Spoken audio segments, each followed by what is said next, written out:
Roką Baciušką radom, jisai pasirašinėja visiems. Pavargai, tiek autografų. Gera kompanija, geru, kaip sako, organizuotumų niekada nepavargsi. Rokai, ką tu čia veiki? Kažkaip Formulė 1 nevažiavai, žiedės įvažiavęs, ne kartą, kiek atsimenu. Tai Formulė 1 turėčiau tilpti, tai gal ir pravažiuosiu, duos praliekti gal, bet mažai šansų. Ką šiandien darau, tiesiog, Red Bull renginys, kai aš Red Bull atletas, tai pakvietė mane į renginį, turime bagį, turėsim pravažiuojimą su bagiu, bet, žinot, tas bagis nesvaltui skirtas, tai geriau galiu parodyti, pievoj, dykumuose, jisai visą savo funkciją gali atlikti. Tai daugiau manau, su žmonėm pasidžiaugti manimi, pasidžiaugti jais, pamojuoti trasoje, nebus tokio efekto kaip ir driftas, nes vis tiek dūmai, saulės ir taip toliau. O aš čia tiesiog su komanda leidžiam gerai laiką.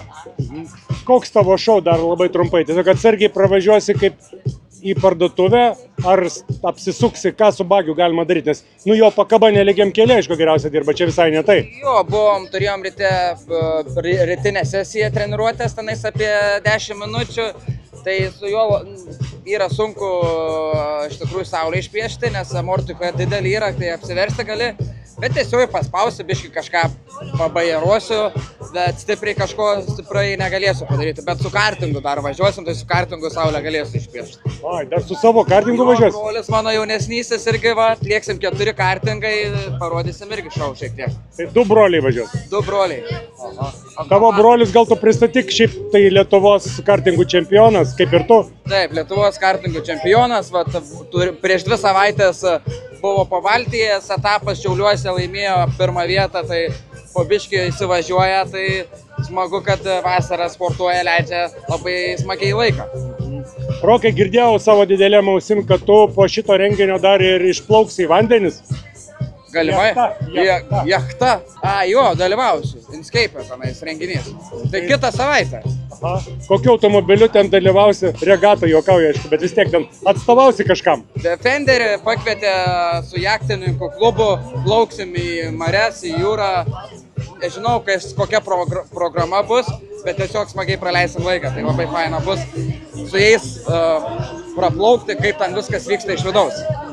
Aišku, tai ten jau Defenderio programa. Defenderio programų nieko naujo, laukia kas dabar? Rugpjūtį tikrasis Defenderis Okta, kurio dalyvausi Dakare. Taip, rugpjūčio gale jau testuosimės tikrą Defenderį, jau vakar siuntė nuotraukas, dabar visą rėmą su lankais į dažymą, po biškį pradės rinkti, jau variklis yra uždėtas, o rugsėjo tenais 1 savaitėm išvažiuojam į Maroką, tai jau rugsėjį, jau kai sakau, vadinu pasiruošimą Dakarui.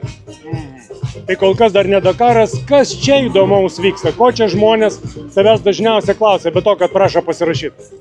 Nuotrauka, Rokai, sako, esi Lietuvos mūsų pažiba, paprastas vaikas iš Tauragės, tai labai faina žmonės, kad ateina nepasibijo ateiti, nusifotografuoti, turim atributiką, nusiperka atributiką su parašais, atsivežėm tiesiog, kaip sakoma, save, tiesiog, nes aš pats Tauragėj visą laiką būnu, tai aš... Tu esi tėtis? Taip, esu tėtis, auginu vaikutį, daugiau žmona augina, aš daugiau dirbu ir kaip sakoma, būnu su šeima. Bet tai ten ąžuolus kažkokius sodini gimtajame mieste, kas ten yra? Jo, sodinau ąžuolą, tada plytą ten dėsim, žodžiu, kas susiję... Kas ten bus? Tenais pasodins ąžuolą ir tada yra apskritimas, žiedas ir kažkiek dabar bijau pameluoti 1000 plytų. Tai tu gali tą plytą nusipirkti, užsirašyti ir taip susidėlios tvorelę, kad matysis, kas užrašyta tai yra. Gerai, apie pinigus pradėjom kalbėti. Štai galima nusipirkti tavo suvenyrų. Kiek tai maždaug kainuoja? Kepurė 20 eurų, megztinis bijau pameluoti ar 5 ar 50, nuo dizaino priklauso. Kojinės ar 25, tai nėra labai didelios kainos, ateikit, nusipirkit ir turėsit ką apsirinkti. O bagis kiek kainuoja šitas, jeigu pirkti? Šitas vagis kainuoja 37 000 su PVM ar be PVM bijau pameluoti. Čia tas, kur tu važiuoji lenktynėse, varžybose, ar tas, kur aplink Tauragę važinėjai? Čia aplink Tauragę, kur važiuojam, aplink Lietuvą, renginiai, žinai, taip toliau, tai va, RB Driving Experience turim, 4 bagiai Tauragėje yra pas manęs, atvažiuoja iš visų miestų, iš visų iš tikrųjų pasaulio kraštų, prasilėkti su manim, pabendrauti, tai daugiau čia yra standartinis, nes standartiniam yra kem 5 litrai bakas, o kur aš Dakare važiavau 130 litrų.